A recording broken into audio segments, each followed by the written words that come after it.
Welcome back to the Zyori podcast. Hello, and thank you for joining us here for podcast number 87. It is January 1st, 2016, about 2 o'clock p.m. here on the Eastern Coast. I almost said the European coast that time. My God, it's New Year's Day. The new year is here, 2016, rolling on in. I just got back from Beyond the Summit and the town over at their new house where they did the Summit 4. That's right, the Mafia LAN. We're going to talk about Mafia for, I reckon, about half of this podcast. I'm going to be looking at Twitch chat, going to be talking about all sorts of good stuff, and I'm sure there will be a lot of opinions both about my play at the Mafia LAN and just the meta Mafia game in general, because Jesus Christ, I knew that game had some depth to it, but I'll be honest, I underestimated the layers of depth that can be found within a single game of Mafia. It absolutely incredible. I had so much fun at that event. I'm glad I got to go. I learned a lot about myself, learned a lot about the others that were there, and it's really cool how that game it's just a great bonding experience. You know, you really have to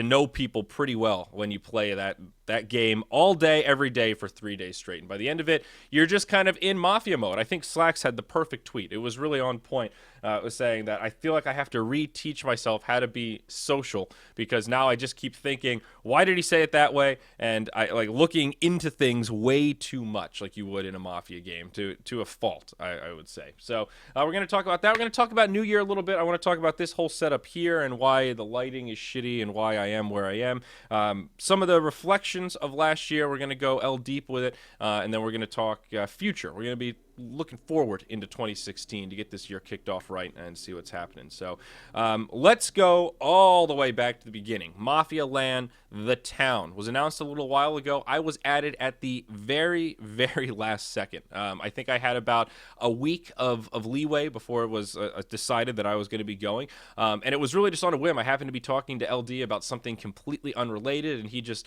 said, hey, you know, I just noticed that you didn't get invited to the Mafia LAN. That's fucking crazy. You should come to the Mafia LAN. How would you like to do that? And I was like, hey, that sounds fun. Thanks for thinking of me, man. You know, I hadn't really thought about it, but once I looked at the list again, I realized, you know, this is pretty much everybody that likes Mafia, at least. And I don't love it, but I don't hate it. I was a little bit perturbed why I wasn't even considered. You know, wasn't even asked if I was I was available. But ended up working out very well. So I flew out a little bit earlier than everyone else, actually the day after Christmas. I was a little bit concerned about what the travel would be like. You know, you never know with holidays, because you always feel like, man, traveling on Christmas, that's got to be crazy. But really, that's one of the best days to travel, assuming you don't mind the opportunity cost of missing your Christmas, because everyone else is at Christmas, so no one else is traveling. I flew on 4th of July once. The airport was literally empty. The plane was half full. I was the only person flying to Florida on July 4th, and it makes perfect sense. And the day after Christmas was kind of similar, especially since Christmas was on a Friday this year. It was really that Saturday, or well, I was flying on the Saturday. It was really that Sunday, that Monday, I think, when flying was probably starting to get pretty crazy and more expensive. So I flew in. It was nice to get there a day early. Just got to hang out. Got to see my buddy Rob, Ice Element, that ridiculous little bugger that you saw playing a little bit of Mafia. Good to see my good buddy. I finally got to see Star Wars. That was the other thing that I wanted to talk about. I knew there was something else on this list that I needed to mention. We're going to talk about Star Wars at the end of this podcast. So we're going to talk about everything else at the beginning. If you still have not seen Star Wars, you will want to turn this off when I give you the prompt, probably in about half an hour to 40 minutes, because we are going to talk spoilers. Oh, daddy, we are. And it's been a while. So I reckon most people that really care about being spoiled have probably seen it. So just fair warning, this early on into the podcast, we will be talking about that. So because I got there early, I did indeed get to see Star Wars with Rob. The morning flick, mind you, we caught the 10:30 a.m. And I didn't realize that the movie theater was so much cheaper when you go at 10:30 a.m., but the tickets were $6 a piece.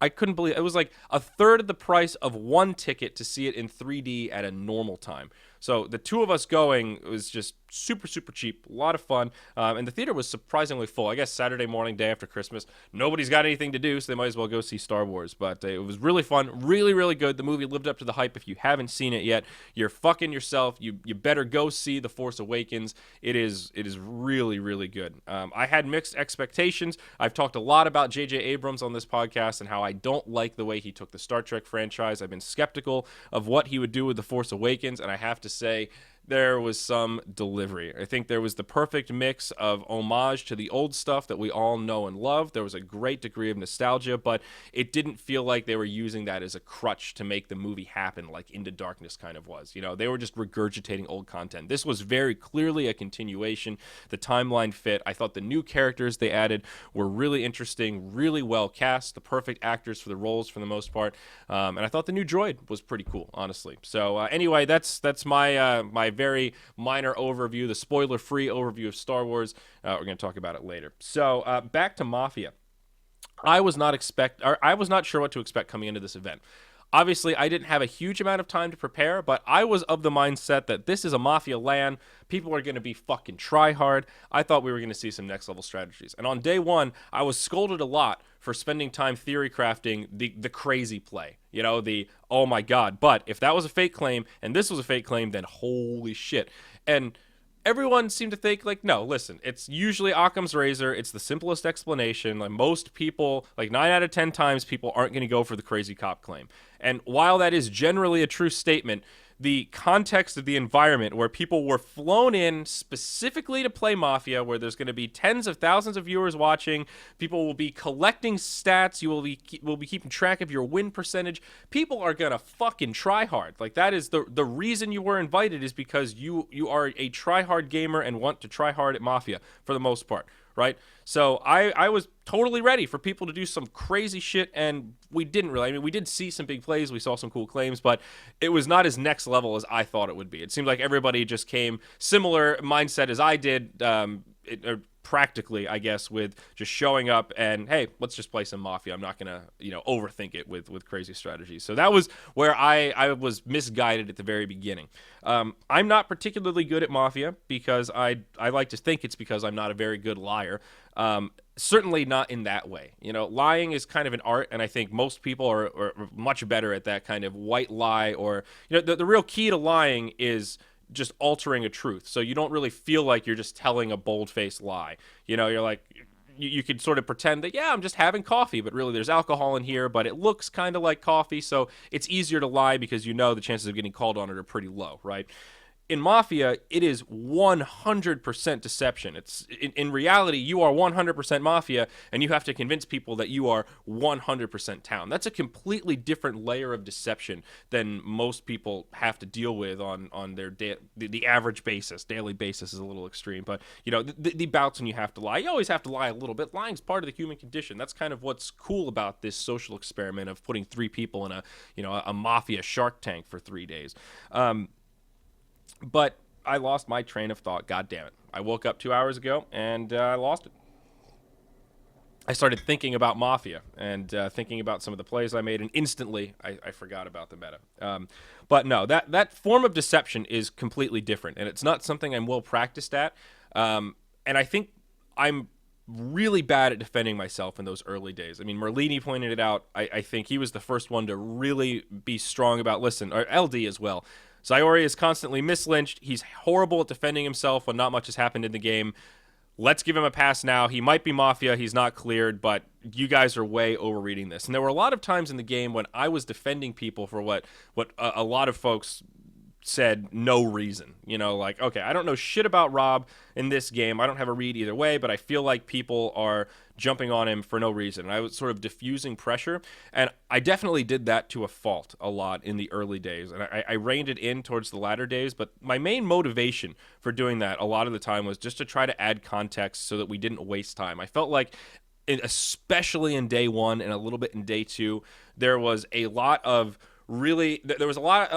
the instance where 2 people didn't know each other that well, and the more aggressive and experienced player would look at that person, they would see that they're a little bit off, start to hammer them. That person would not respond well because they hadn't really done anything. They're playing with 15 people. They're not really that good at Mafia, and the skilled player thinks, okay, he's nervous because he's Mafia. Let's drill him even harder. So then people start to bandwagon, and that person crumbles even more under more pressure. But really, it's just fucking Rob, who's town and not very good at this game and is just sitting here and confused. And now everybody thinks he's Mafia because he's just a weird dude that people don't really know how to read that well. So for me, I would like to say, hey guys, I know Rob, this is just how he is. He could still be Mafia, but fucking Christ, just let's back off a little bit and focus on somebody else, because there's 15 people here and we've already wasted half of day one just hammering one person and really hyper analyzing information that isn't there.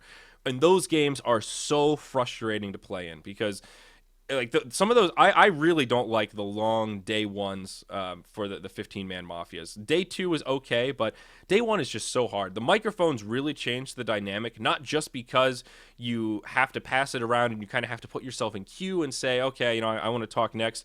It is harder to interject, and that does mess with some people's play styles, but it's more that when you're holding the microphone, it's kind of a reminder that you're on stream. You know, it adds a layer of pressure, because you feel like you really have the spotlight. There's a lot of eyes. I have the talking stick now.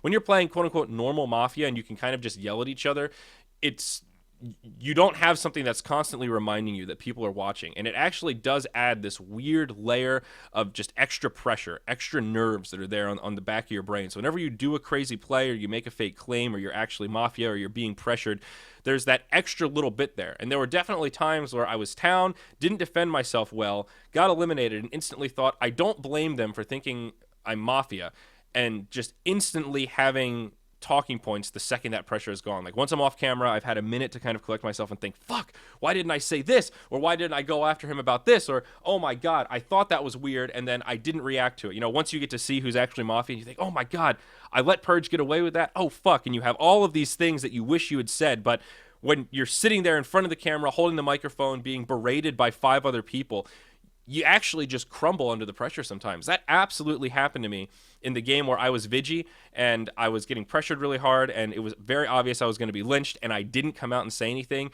And 5 seconds after I stood up, I went, fuck, I was Vigi. Why didn't I say something? I probably wouldn't have been killed that round if I had just told them that. And I had honestly just forgot, because there were so many other things going on, so much chaos in the game, and so many other people. Of course, that's a super noob play. Any experienced player is never going to make that play. And I'm not the most experienced player. It's awful, and there's almost no excuse for it. But my point is that there's a lot more pressure there than your usual Mafia game. And that's coming from someone who's been working in the live camera environment for the last 5 years. That's been my chosen career path, is to put myself in the live environment where the pressure is on and you have to react to that, and there's always that extra bit of nerves right there. You know, that's how I've chosen to work. And I was surprised at how difficult parts of the game were when I was sitting there thinking, I feel like I don't have a great read on anyone. Last game, Charlie was Mafia and he fucked with me. The game before that, he was Town and fucked with me. This game, I don't know if he's fucking with me, and I don't know what I can contribute to this game. Holy shit. And you just feel pressured to say things that are relevant and good. And I felt like by day 3, I was starting to get the hang of it and my confidence was there. And of course, day 2 had this weird roller coaster of, I did well on the 6-man Mafia, had a couple good games, and then had that awful game with Slacks where things got way too heated. And it was kind of us versus Charlie and Conrad. And I was positive that Chobra, Conrad, and Charlie were Mafia. Of course, they weren't. All of them were Town. One of the worst reads I think I've ever had. To be fair, I don't want to get into that game too much, because I think one thing that a lot of viewers and people on Twitter didn't keep in mind is that the outcome really sways the way you interpret the situation. Like, I talked to Nahaz about this a lot, and the thing about Mafia that's interesting when analyzing, was this the optimal play? Was there a better play you could have done? You can only react based on the information that you have. So watching it, you know who's Vigi, you know who's Medic, you know who the Mafia are. So watching those plays, you feel like you can say, that is an objectively bad play.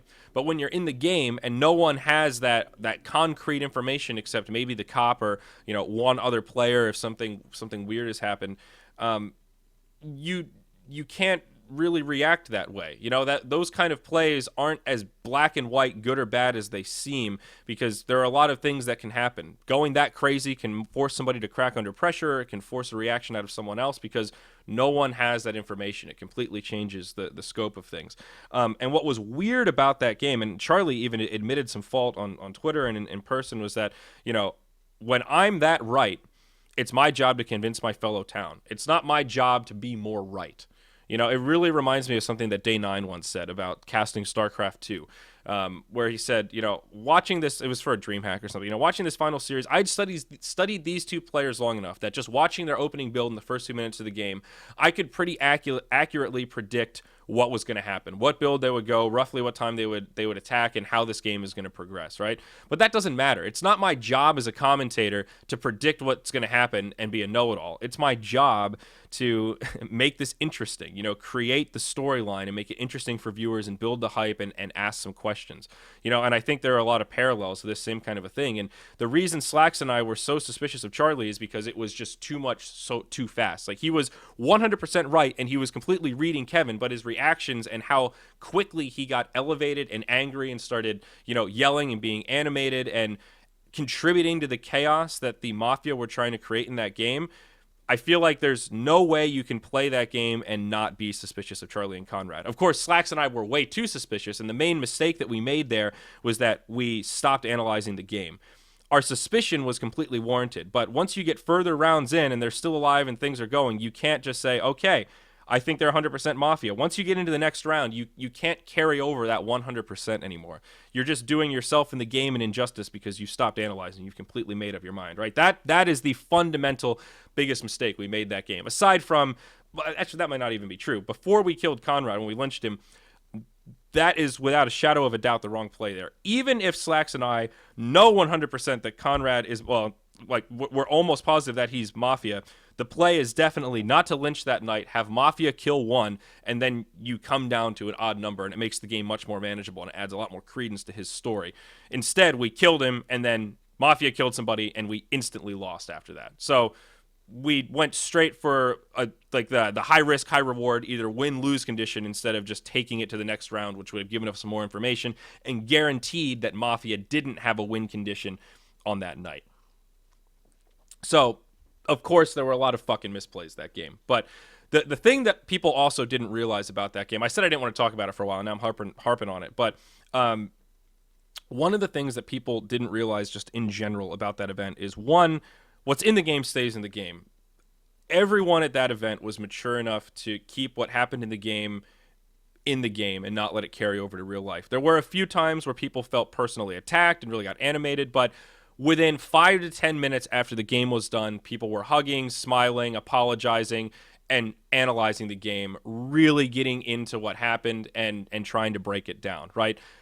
Even though emotions ran high and people got heated at times, it was never as insane as I'm sure it looked on screen in terms of people actually being mad at each other and it being that real. Like, that game was not just raw emotion of people being mad at each other. Some people were, but as soon as that game ended, Mafia said, our strategy was to incite chaos and get you guys as mad as possible. Like, that their strategy was literally to piss us off. And it fucking worked. Like, we got elevated, and then tensions rose, and instead of really analyzing who's Mafia, people just analyzed who's more mad at each other, who's being more loud, who should we kill because tensions are really high. Like, once that emotion gets into the game, there's a correlation with increased emotion and reduced logic because people's brains are occupied with these crazy emotional assaults and retaliations. So it's not as black and white as, oh, that guy's an asshole, he was being an asshole, he can't do that anymore. That was part of the strategy, and it got out of control, and it was never as out of control as people thought it was. I think that's the best way that I can summarize that particular game. And frankly, I would prefer that had happened rather than the opposite, where the games weren't emotionally charged and it wasn't really that interesting and the Mafia was kind of bland and boring. I would prefer, if it has to get too far one way or the other, I would rather it be a little bit too extreme and then we rein it in, come back the next day and things are improved and better and everyone's a little more mature about it, than the opposite where we never went there and people are left wondering, man, what could have been if only these people were more invested in the game, if only this was more emotional, if only this was more interesting, and I think that was part of what was really cool about the group that participated in this event is most of the people there were not afraid to let some of that emotion out. And again, to think about weird analogies to things unrelated. Think about a Patrick Stewart quote, where he said the defining point in his career was learning how to let some of Patrick come out onto the stage, to let that raw emotion come out and not feel embarrassed or insecure about it, and just kind of channel it. And this event was very much like that. You know, everyone that's playing the game and into it, nobody is looking at the cameras. Nobody's thinking, oh God, I really want the audience to think I'm cool. You know, all right, maybe OD Pixel with that YOLO Vigi play. That was probably Twitch chat inspired. But, you know, nobody was there like trying to look cool or manipulate. Everyone was just literally there to play the game and get zoned into the game. You know, and I don't think anybody was really afraid to give it their all, let some of that emotion come out, and really push it to the limit. And that's the cool thing about it. You know, that's where the bonding really happens. You know, that game that got really heated, sure, it got a little out of control, but that afterwards, after you apologize, after you talk it out, after you hug it out, and you identify like, okay, what was the breakdown here? You know, where did I go wrong? Where did you go wrong? What can we do next game to make this more fun for us, make this more fun for the viewers, and stop this from happening again? Once you cross that bridge, that's when you realize, like, holy shit, man, we crossed an impasse. You know, we bonded over something. We worked together to achieve this. Let's get right back into it. You know what we did on the final party, like the final night after the stream ended?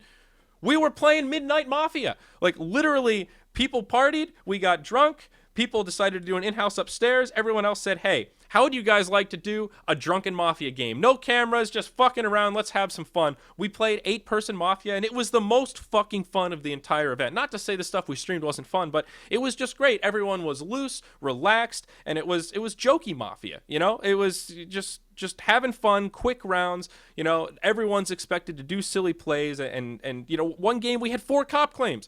And it just so happened, it started out the game. I said, okay, I'm going to claim cop and accuse Dakota right away no matter what happens. I claim cop first day. Instantly, Dakota says, that's not true. I'm cop. Then Greg chimes in and says, fuck both of you. I'm cop. Both Greg and I fake claim cop and say we checked Dakota and he's actually Mafia, right? So then Roland claims cop and says, no, I checked LD and he's town. So what the fuck are we doing there, right? It turns out Dakota was actually Mafia. Greg and I were just completely bullshitting vanilla town. Turns out we identified a Mafia and made him scramble. It was really, really fun, right? And to me, showing the how dynamic that game can be, from very serious, hyper analytical in front of an audience where you really want to win, you're really keeping score, you're using a lot of math, playing that numbers game, versus the let's just fuck around and play with our friends. Let's just have some fun. Let's just do some quick votes. Lynch him. Let's go.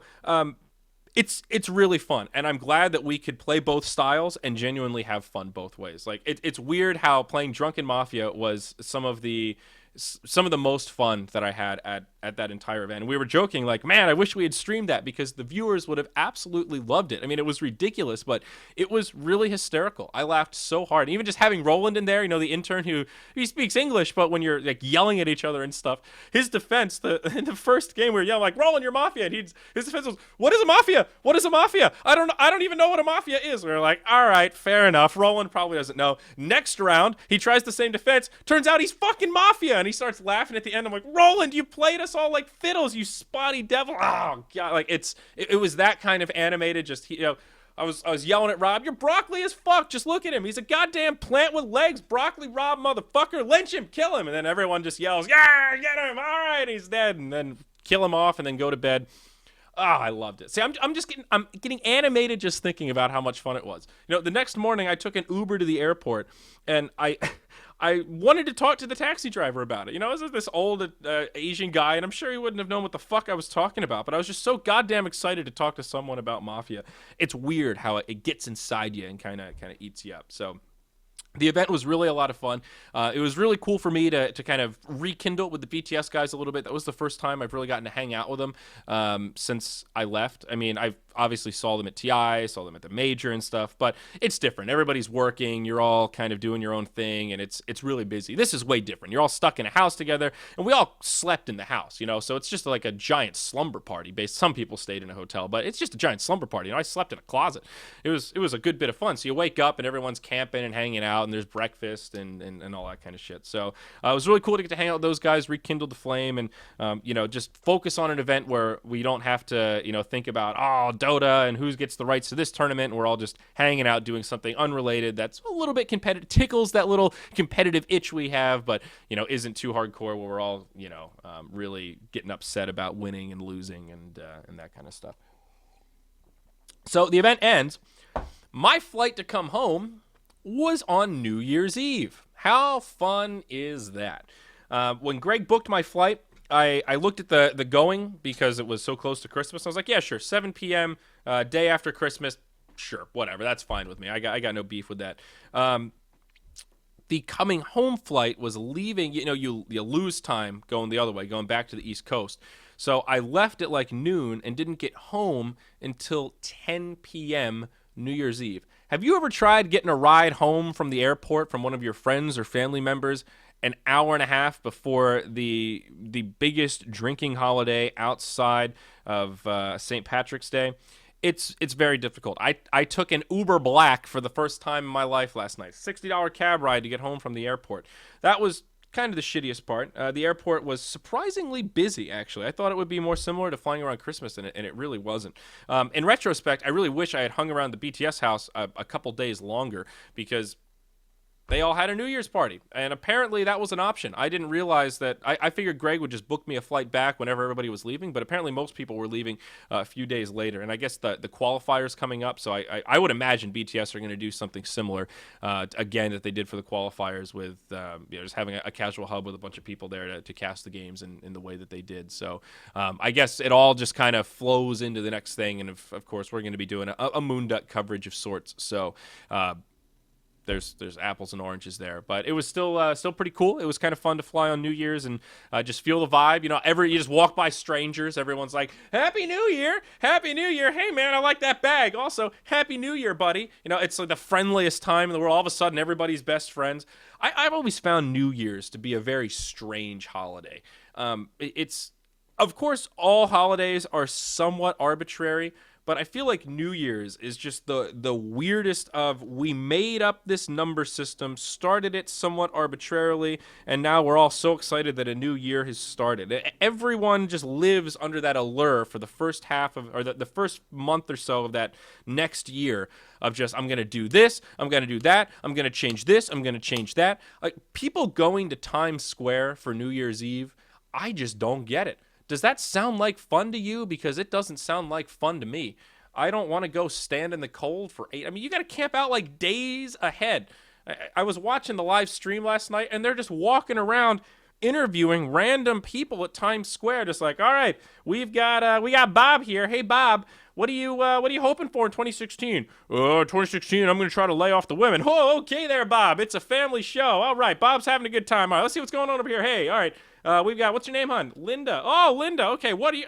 I don't give a fuck what any of these random people are planning on doing in 2016. Why are you streaming this? Why am I watching this? Why is everybody drinking right now? What are we actually celebrating? Maybe I'm just salty because I didn't have anybody to kiss on New Year's when you're supposed to roll over, so I've got the bad luck coming into this next year. I don't know what it is, but it's bullshit, and I don't get it. It's not one of my favorite holidays, but it's all in good, all in good fun.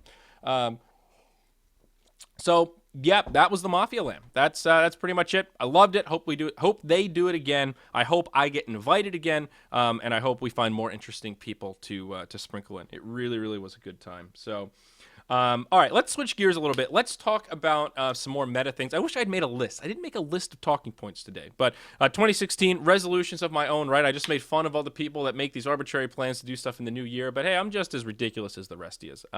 So the podcast, I'm not making any promises. I've always said it's really hard to do 2 podcasts at the same time for me, even though What the Duck isn't even weekly. It's just whenever we feel like doing it and whenever there's interesting stuff to talk about. I just struggle to sit down and talk on the mic to multiple, I use all my talking points on one podcast. I don't have enough to do 2. You've noticed the change in scenery, I'm sure. This awful looking curtain here and the terrible lighting, hanging up some of the Dota art in the back. I'm moving all over, man. I've been nomadic for the last quarter of 2015. I went to Europe, came back, and then traveled back to Europe, and then came back, and then traveled somewhere else and then came back. So I've just been kind of a nomad. I finally found a place to live here in nice central New Jersey, but it's only temporary. I've got a 2-month lease with my roommate. We're already a month into it, so I might be moving again in the next month. We might re-up this place. I don't fucking know. So the set is destined to change. I am living out of boxes. I wish I could just move my webcam into the bedroom right now because it is actually a flurry of shit everywhere. Usually I have those days after Christmas to get organized. You know, you buy some new stuff for yourself. You get some new gifts from your friends and family. You go through it. You play with it. Instead, I got my shit, said, hey, thanks, guys. I'm getting the fuck out of here. Literally just threw it all in my bedroom, got on an airplane, came back last night and went, God damn. I actually slept on the couch last night because there are Christmas gifts still sitting on my bed. So things are definitely subject to change here, and only time will tell. I'm looking forward to the Shanghai qualifiers. I hope they go well. I wish we had made an announcement. I feel like this has really snuck up on me. That shit starts in like 2 days, and just thinking about all of the things that need to be done. My God, Pimp Muckle still in America. He's partying with Gerg, so I know he's not working on anything. Oh God, it's quite scary. I feel like there was something else I needed to talk about before we talked about Star Wars, guys. What was it? Was there another talking point? Was there anything else coming into the new year? God damn it, Zyori, come on now. Oh, I do want to do podcasting with my roommate. I think it would be funny. I'm not sure what the internet would think of him. I've known him all of my life, so I know that he's weird, and I'm used to it, and I'm not sure how other people would feel about the weirdness. He's a workout guy, but I got another one of these, so I'm ready to podcast, for real, IRL. Let's do it. Also, if you want to play World of Warcraft, Tichondrius Alliance US, it's awesome. We're raiding, we're PvPing. It's a lot of good fun. All right, all of that aside, let's talk about Star Wars. I think I can fill the rest of this podcast with Star Wars pretty easily. I've been mostly just doing podcasts recently with guests. The last one we did was with Raunchy, and the one before that was with Balmy, and even before that was with Sunsfan. So first solo podcast I've done in a couple months, and I'm going to try to continue monologuing at least every so often because it is somewhat therapeutic. So all this bumbling, because fair warning, if you haven't seen Star Wars, if you don't want to be spoiled, if you don't know what I'm talking about, The Force Awakens is in theaters. I'm about to start talking about spoilers, so this is your fair warning.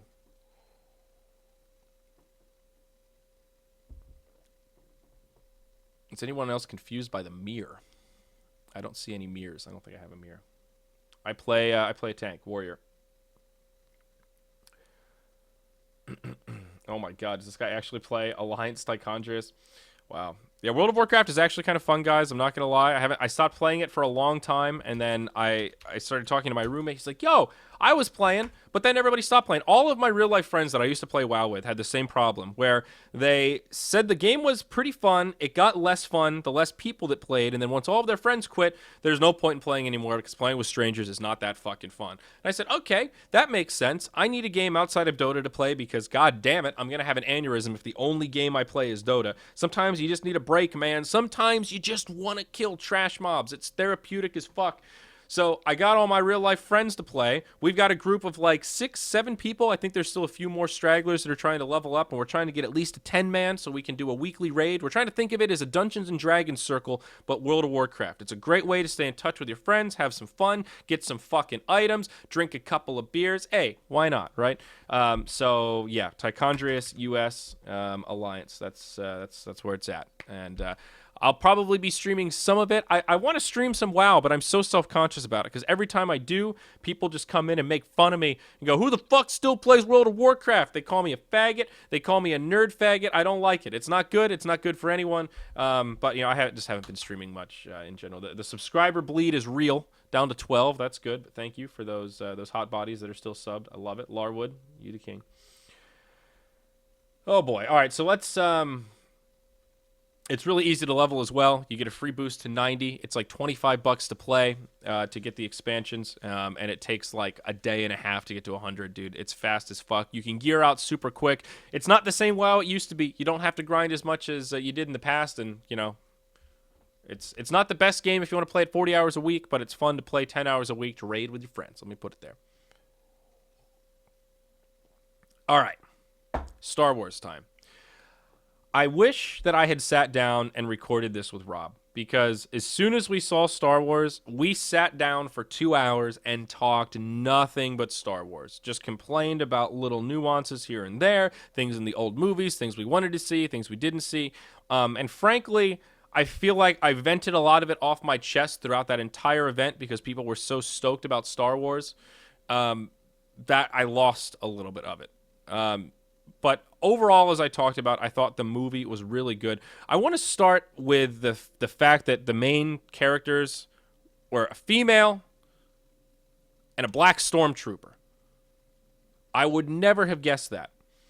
It instantly made me think of Gamergate.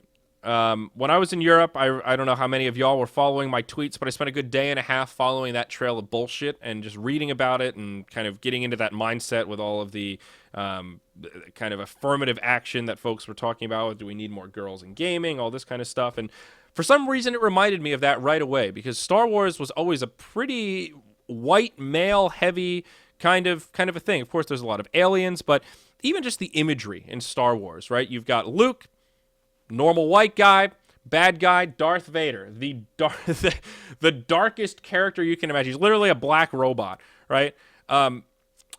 Leia, kind of of course you need a female character. She's very iconic, but she doesn't lead in the way that the main character, what's her name, Rey or whatever, in this way. I'm not a big fan of the name. But I thought that character in particular was cast really well. I didn't really care. I wondered right away, did they say, all right, we want a female lead in this movie, let's find the right person, or did they just start thinking about that role and start doing some preliminary casting and think, okay, this girl is perfect for this role? Because I really felt that she was. There was just that perfect mix of, she's obviously a very attractive woman, very attractive actress, and that's a classic Hollywood thing, right? You know, the really hot girl puts on glasses and halfway through the movie, oh my God, she's a beauty. I can't believe I didn't see it when she had the frizzy hair and the glasses, right? It's that fucking stupid movie when the girl becomes a princess. Exactly that, right? And there was a degree of that in this movie. Of course, you see the love story brooding. That whole part of it was very safe, but I thought very in line with what Star Wars has done in the past because there's always been some kind of brooding love story. And it was way better than that Anakin, Amidala, Natalie Portman bullshit where they're just floating around on that planet and Anakin's riding animals and they're just cuddling in the grass and talking about how much they love each other. Like, fuck Episode 2, man. I can't get over that shitty, disgusting romantic dialogue. I don't know what Lucas was on when he wrote that shit, but my God, if he's ever said any of those lines to his wife, I can't believe they're still married, right? So I just really liked that character. That was my big takeaway. Was I didn't even know it was a female lead. I absolutely was not spoiled at all. I read nothing, and that was pretty cool for me. And I liked it fit very much in line with that. Same thing with Luke, same thing with young Anakin, where you're a loner, this loner that's making it in this really hard world, and, well, we can't fucking do Tatooine again because we already did that with 2 movies, so, all right, let's find another planet that's basically the exact same as Tatooine, but has a different name. I thought that was an odd parallel, but it worked out. I thought the Stormtrooper character was interesting. I need to watch the movie again. The part that I didn't understand is why did he break from the orders? You know, like stormtroopers are genetics, like they're clones, right? They're genetic clones. They're bred to be, let's just follow orders, right? That's it. That they're bred to be drones. So there's a part in the movie where they even say like, this is weird. Why did whatever the fucking stormtrooper guy's name is, Finn, I guess, like, why did he break out? And they're like, I don't know. There doesn't seem to be anything weird in his records. And if I recall correctly, there wasn't really much else that was going on in the movie to figure out what happened with that. Like, I noticed right away when they showed the stormtrooper looking sad for his friend, but why? How did that happen?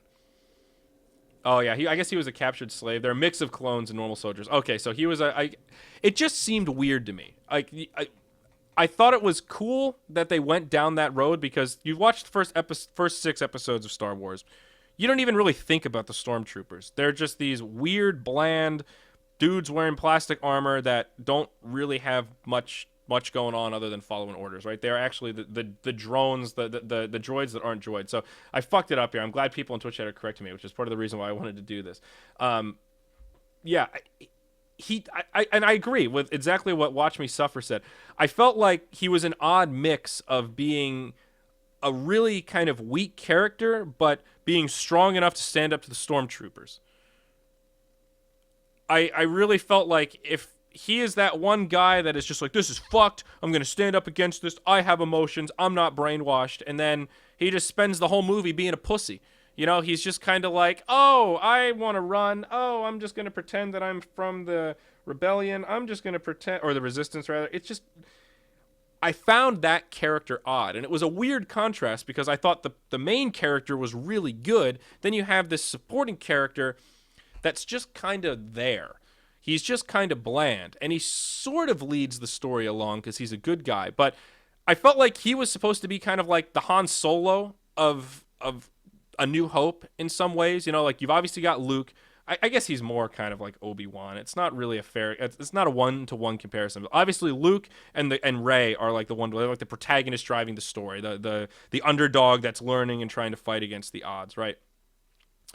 Han Solo comes in and he drives the story along in A New Hope. Like, he is the whole reason they go on that whole adventure. If they didn't bump into Han, the movie would have been completely different and completely fucking retarded.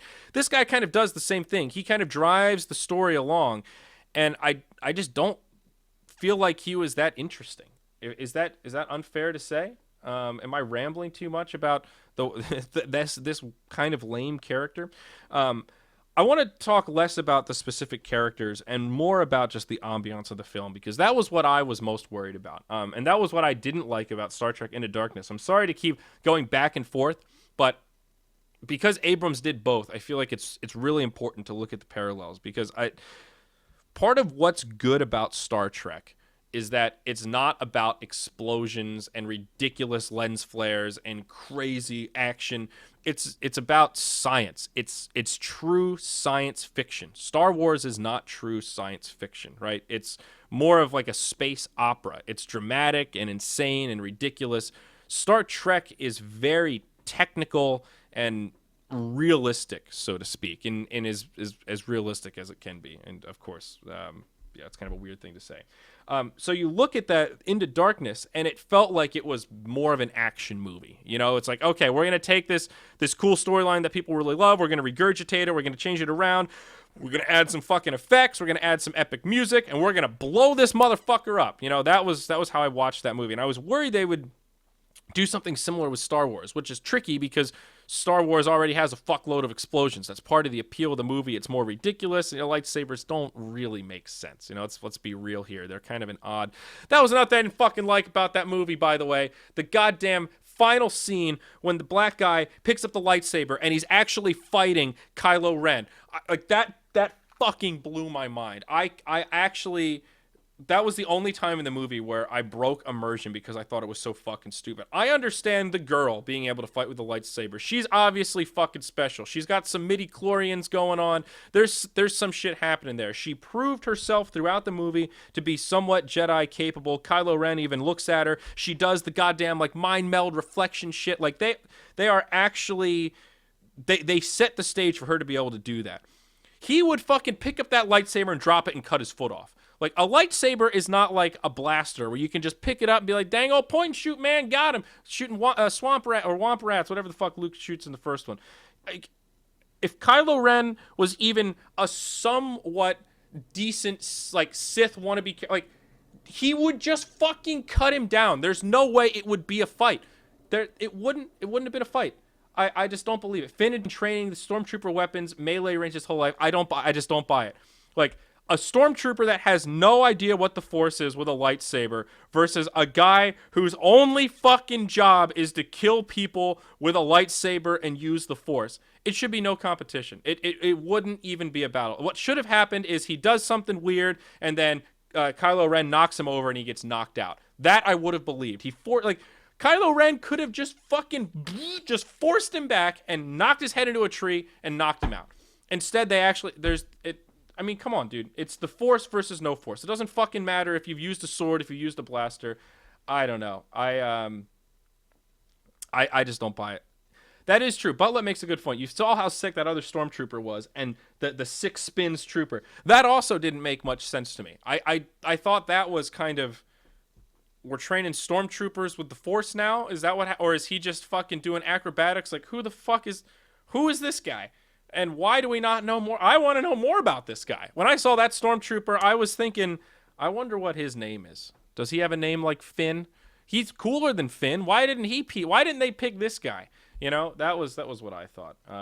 Kylo Ren was hurt by Chewie's crossbow. They showed it was brutal as fuck. He did get shot by the crossbow, but I think he still. I just didn't buy it. I really didn't buy it. I could be wrong. This is what I love about Star Wars is there are so many weird things in the universe and little things there that you can really analyze and interpret things very differently. And that's part of the shitty part of this being a monologue, and I wish I had recorded it with Rob, because it's way better to have a back and forth, because there are always things that you didn't consider.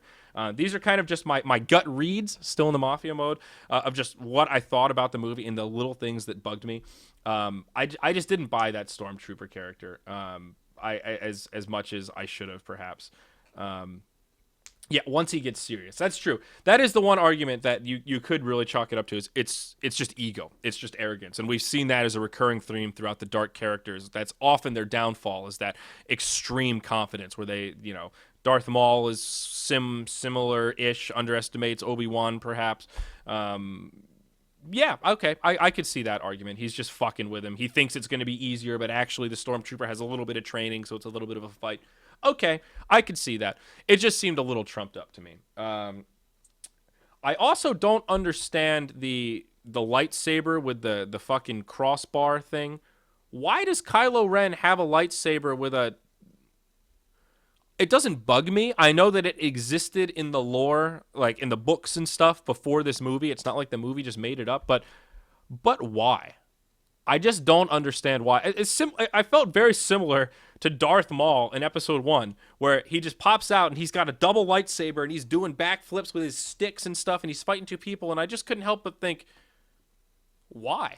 I mean, okay, I see how that can be an advantageous weapon in certain scenarios when you're fighting two people, but...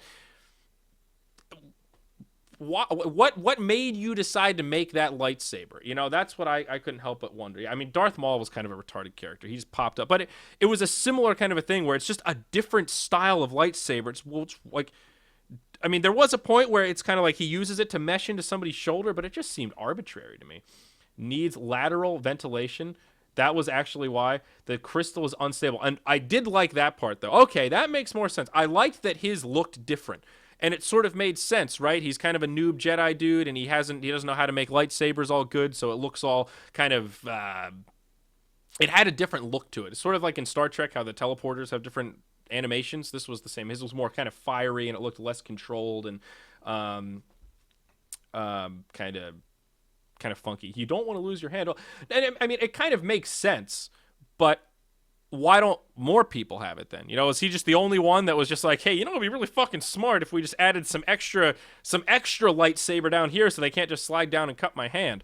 I mean, it's reasonable. Just why is Kylo Ren the only one that ever thought, hey, why don't we try this out? I feel like Vader was a capable guy with all the fucking resources the Empire would have had. Absolutely. Apparently in this movie, why I want to go back and watch it again, apparently Reddit has found this list of all of these Easter eggs from all of the old movies. Like, apparently that scene where the main character puts a little helmet on and she's like pretending that she's driving a ship, apparently that helmet is like the same one that one of the Rogue Squadron guys had, and there are all these really weird relics. There was a little reference to that line in Clerks when they're talking about the Empire Strikes Back and Return of the Jedi, and they go on that whole tangent about the stormtroopers and the water main, about how there would have been a lot of independent contractors to build the Death Star because stormtroopers don't know anything besides killing in white uniforms. So the rebels are all excited that they killed the bad guys, but they must have killed a whole fuckload of civilians in the meantime that were working on the Death Star at the time. And they go on that whole thing about independent contractors and roofers and all that shit. And they make a joke about that in the movie, about the stormtroopers like not knowing how to do stuff. And they didn't say water main, but it's like toilets or something. And I loved that. I loved that little Easter egg where I'm like, I don't know if that's a direct reference to Clerks or not, but either way, I fucking like it. There was the perfect mix of just these little tiny Easter eggs that if you're a Star Wars fan and you've seen stuff around, you might catch some of the references, but the average person wouldn't really. They weren't overdone. or whatever. I also, this isn't even as much of a complaint, but I did find the Overlord dude a little bit contrived, in the sense that they're obviously setting the stage for the later story. But what I like about the original episodes 4, 5, and 6, you kind of know who the Emperor is, right? Like they very clearly state who the final raid boss is.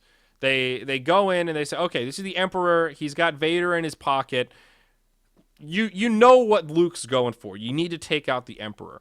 There is a bad guy, right? And the bad guy in this movie, not Kylo Ren, but the guy that's above him, you don't really know what the fuck's going on with that guy.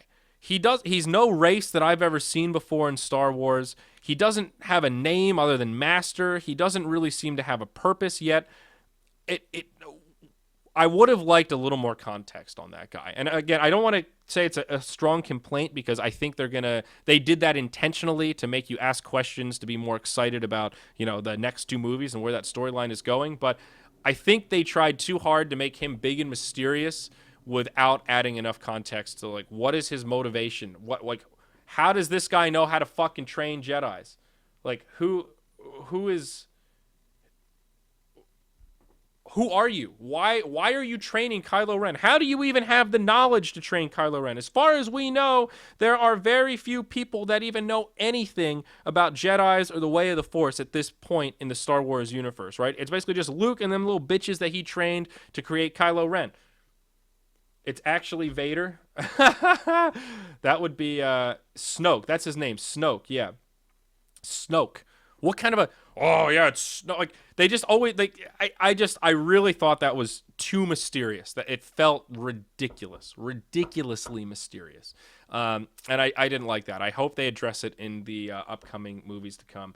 I did also really like the way they wove the storyline together. That was one of the things I was worried about. Like, how are they going to continue this? They've kind of settled things in the Empire. Luke's now taken over. It's reasonable to expect Luke would probably try to train some more Jedis because he's the last remaining Jedi. Seems pretty fucking reasonable that Han and Leia are going to get to the porking and pork out a little baby, which will have some Jedi blood in it. Perfectly makes sense. So I think they went the kind of predictable route, but they followed Occam's razor. They took the path of least resistance. It all made sense. It was all pretty good. I can't wait to get more context on why Kylo Ren is so angry. What went wrong? Why did they I didn't like that Han was so eager to chalk it up to, like he said, I think more than once, oh, Leia, he had too much Vader in him. It wasn't our fault. And it's like, what are you talking about? What do you mean, too much Vader in him? That is not, oh my God, that's not how genetics work, dude. By Vader in him, he's got a lot of fucking midi-chlorians. He's natural with the Force, right?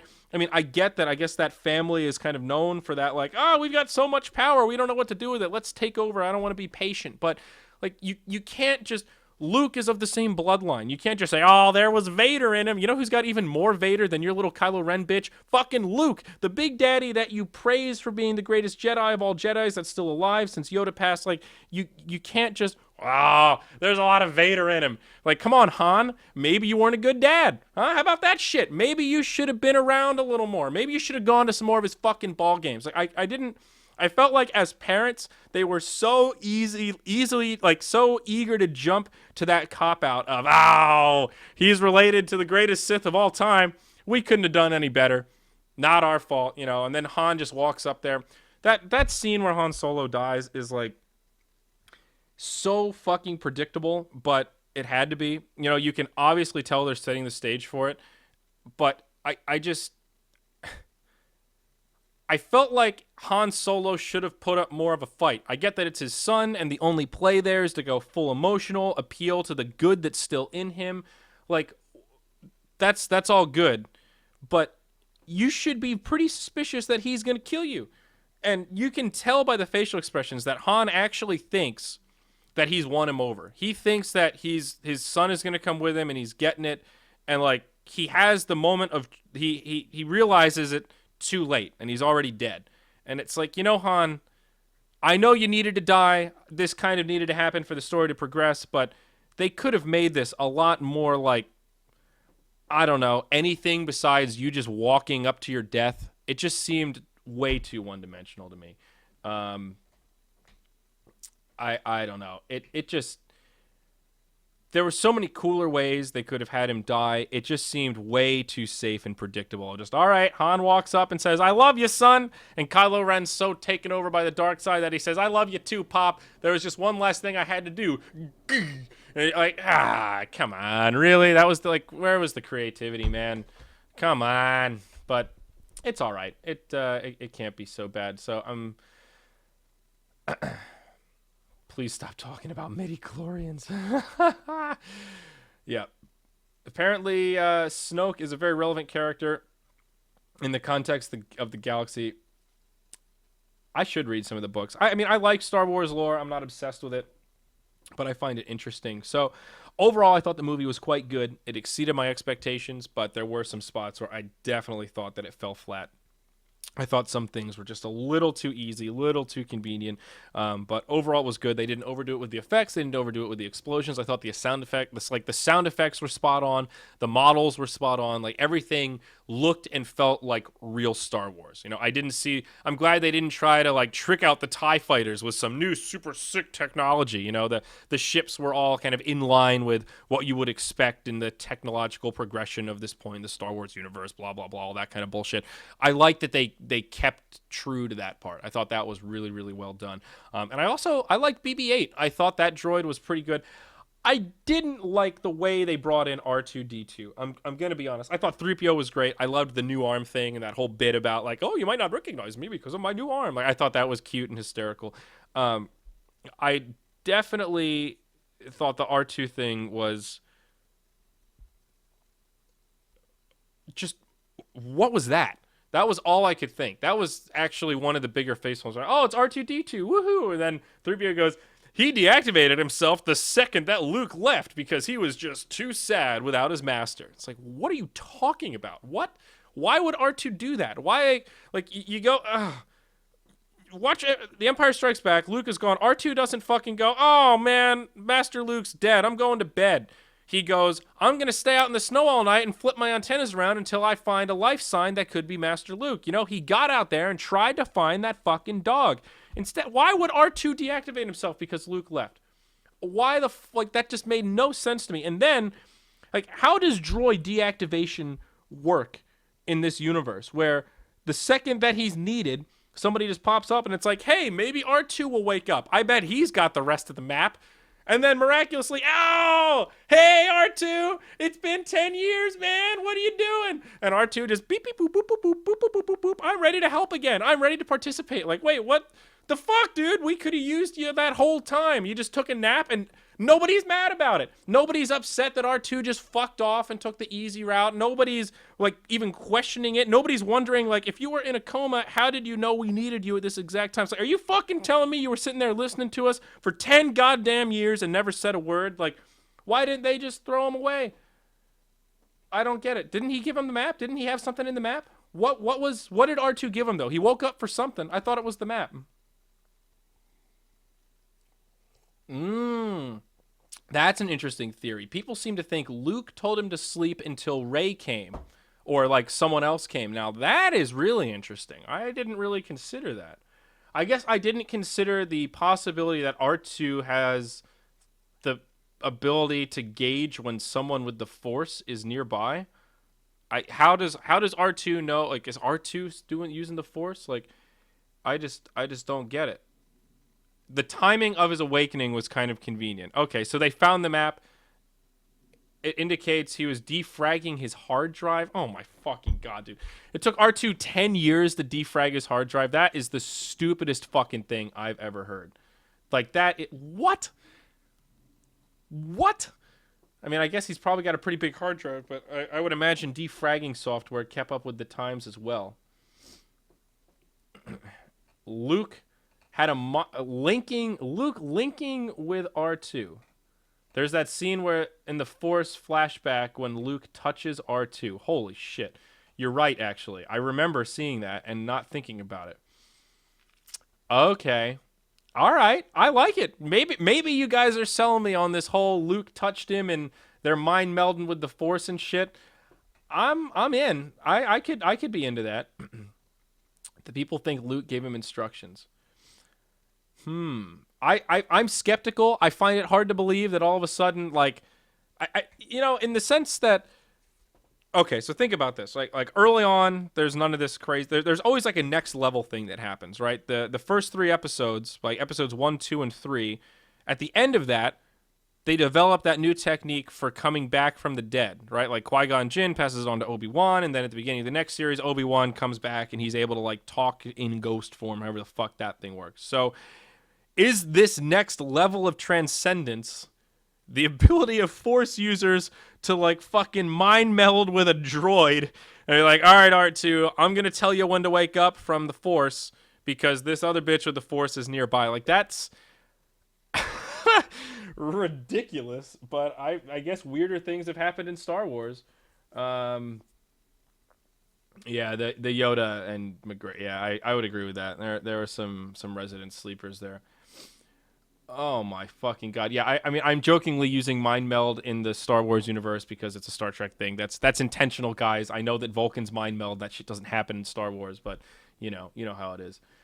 Interesting. All right, well, that's going to give me something to think about. I really want to go see it again because it's a dense movie. There are a lot of little things that you need to catch for stuff to make sense, as we're seeing clearly from this discussion. I obviously missed a thing or two. I need to fucking catch it again. Overall, worth seeing. Go watch it. I think they did the Star Wars universe justice by with The Force Awakens. I'm really curious to see where the storyline goes, and I like the way it ended, honestly. To wrap up this whole discussion, I thought the ending was pretty good. Oh yeah, that's what R2 tells them how to find Luke. Or no, he doesn't. Are you guys sure that R2 doesn't give them the map? Doesn't R2 give them something? He doesn't just wake up, right? Is that it? Does R2 literally just wakes up at the end and says, "Hey guys, I'm awake. What's going on?" I want that question answered because I honestly can't remember. I could have sworn that R2 actually played a role. He didn't just wake up and go boop boop. Hey 3PO, it's been a while. Nice arm, bitch. I also think it's funny, like in Star Wars, how there isn't a universal translator, but everybody can speak to each other. Oh, BB-8 had the small part of the map. You're right. Oh god, I'm confusing my droids. The rest of the map was that piece from BB-6. Yep. R2 gives them the map that is filled in with BB. Yeah, so R2 gives them some map shit. Exactly. I knew I had her. I know R2 had some shit to do with the map. God damn it. Fucking Twitch chat. Oh, Jesus. And then they find Luke at the end. Thanks, R2. Yep. It is weird because I've been going back and watching the other Star Wars movies. You know, I watched episode... God, what did I watch with Rob? I think we watched episode 6. Yeah, we watched Return of the Jedi. And we turned off the subtitles. And there is a lot of just alien gibberish in that movie of people talking to each other, but it's weird how they don't ever really explain how they're able to talk, how so many races can just talk to each other and understand each other. You know, like, I understand that Wookiees have weird vocal cords so they can't talk like humans. I get that, but how does Han understand everything that Chewie fucking says? You know, and it's not just Chewie and Han. You could probably make a case that, oh, they're buddy-buddy. They've been together for 50 years. Eventually, you start to figure out Wookiee, and then he starts to figure out English. Fine. In Star Trek, there is the universal translator. Like, they talk about it very clearly, explicitly early on, and then they just fucking deal with it and don't do it. That's like O'Hara's only job is to use the universal translator, right? It's like part of the plot. Star Wars, I don't understand. Like, how do Jabba and Han talk to each other? I don't think Han spends enough time around Jabba to have mastered the Hutt language. Wonky Chewbacca. Like, what fucking language is that turd speaking? And how did they talk to each other? And, like, maybe they could speak in general terms, but I don't know how you could, like, negotiate a deal if you can't even pronounce the nuances. And like, there are so many fucked up languages in that god. Everyone has a babblefish. That's what it seems like. I can't help but think that everyone has one in their ear. You guys know that Chewie is 234 years old? Han Solo's adventures only make up a tiny part of Chewie's life. I actually didn't know that Wookiees lived to be that old. I thought Wookiees were a little shorter than that. It's like, yeah, everyone speaks English. That's why C-3PO exists, yeah. Well, but he only translates part of the time. There are actually parts where Han and Jabba are just having a direct conversation with one another. And I just don't fuck, it happens in A New Hope as well. Right before Han's about to leave on the Millennium Falcon, Jabba comes out and he's just. Some of the words are funny though. He's just like, I love it. He calls it the mighty Chewbacca. Is wonky Chewbacca. It's whoever did the voices for Jabba the Hutt, man. Fucking genius. I love that character. I think Jabba the Hutt is probably one of my favorite Star Wars characters ever. He's just so ridiculous. And you see him in Return of the Jedi, and he's like smoking that hookah thing, and his eyes are all like, ah, and he's just like, ah, Jedi mind trick, ah, Wookiee nipple pincher. Wookiees live to be around 600. Holy fuck. Goddamn. Wookiees are pretty badass, though, I have to admit. Chewie looked exactly the same. I also felt like, one last thing, I thought the comedy between Han Solo and Chewie was a little bit forced. You know, in all of these kind of epic action movies, like think about Lord of the Rings, right? You always have to diffuse some of the tension with comedy to make the movie to keep the movie interesting. And they have those quips between Legolas and Gimli, right? There's always that joke about how many orcs they've killed during the fights and that kind of stuff. And it adds a little bit of humor during the really epic, dramatic scenes. And I think Star Wars is no different, and it needs to have some humor. But I think this whole like Han tries Chewie's crossbow for the first time and is like, oh wow, I could get used to this. Like, what? They've been working together forever. Like, Han was partners with Chewie, left, fucked Leia, raised a family, fucked up that family, and went back to Chewie. And now they're smugglers again. Like, that is such a long history of being around this goddamn carpet with legs. Like, how could you have not used his crossbow weapon blaster thing by now and realized how cool it is? That, to me, that is unfathomable. That is so fucking stupid and forced. It is ridiculous. I get it. The bowcaster is incredibly powerful. I knew that before Han fucking tried to shoot it. And Han should have... It just... That was so forced and ridiculous. Like, they're like the oldest friends in the goddamn movie. And Han's never tried his bowcaster. What? He's Han fucking Solo. Come on, man. I digress. I can't go on about that for too long. But there were some fucking weird...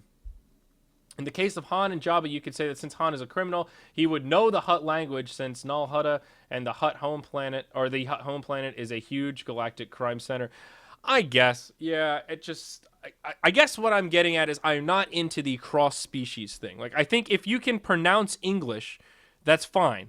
I get that a Wookiee could learn English and a human, like, but if you can't make the same noises, if the Hutts can only make the noises and Han can only make the "Hi, I'm Han Solo" noises, how the fuck do you talk to each other? Like, what is the Rosetta Stone that interfaces the two of you if you have to make different guttural noises? You know, like, how do you that's where it just seems too easy and contrived. Like, okay, so Han speaks Hutt, and he knows all of it. He's fucking completely bilingual, but he never speaks Hutt once in the movies because what? He just doesn't feel like it. It's just easier to negotiate if he speaks English to Jabba. I'm sure Jabba's very, very well acquainted with English. Yeah, he lives on the Hutt planet. He's fucking other Hutts. He does business with the Hutts. But Han comes in and Jabba's thinking, all right, you know what? Let me just speak English to this guy, even though I know he speaks. Like, fuck that. No, they would speak one language. They would absolutely speak one language. Whether it was English, whether it was Hutts, or some other fucking common tongue in the universe, they would not just yell at each other in other languages and perfectly understand what the other one is saying. I just don't believe that at all. I don't know. So that's it, though. That's not all I have to say about Star Wars. I could probably ramble on about little things for another hour and a half, just bitching about little nuances here and there. I'm not going to do that to you, though. I'm not going to torture you. I did just want to get some of that out there. And it would kind of be cool, actually, to get on another Star Wars nerd and just do a Star Wars podcast. I really want to start doing more themed stuff. Like, I am going to keep doing solo Zyori podcasts like this, but I want to do themed ones where I bring on someone where, all right, today I've got this person you never heard of, and we're going to talk about X topic. You know, we're going to talk about CrossFit. We're going to talk about Star Wars. We're going to talk about anime. Just do top themed based episodes a little bit more. Not really interviews, just fucking delve into some shit that I don't know about. You know, let's uncover some stones, huh? But that's it. That's the Zyori podcast, first one here for 2016. If you enjoyed the podcast, make sure you follow on the social media and the iTunes and all that good shit. Everything ZyoriTV. I'm gonna link the iTunes in chat here because, you know, if you've got some iTunes love there, ratings and comments and stuff always help out. iTunes is big shit for those of us in the podcast world. Thank you so much. Zyori, what the fuck do you think about the major invites? You guys already know LGD didn't get invited. Alliance got invited. LOL, it's kind of a joke. I mean, there's not much more else to say, but I think we're going to going to talk about it in the next episode of What the Duck. Not sure when that's going to be, but it will be pretty soon. And, of course, the qualifiers right around the corner, so Shanghai is coming up darn tootin'. Lots to look forward to, folks. We'll catch you next time on the Zyori Podcast.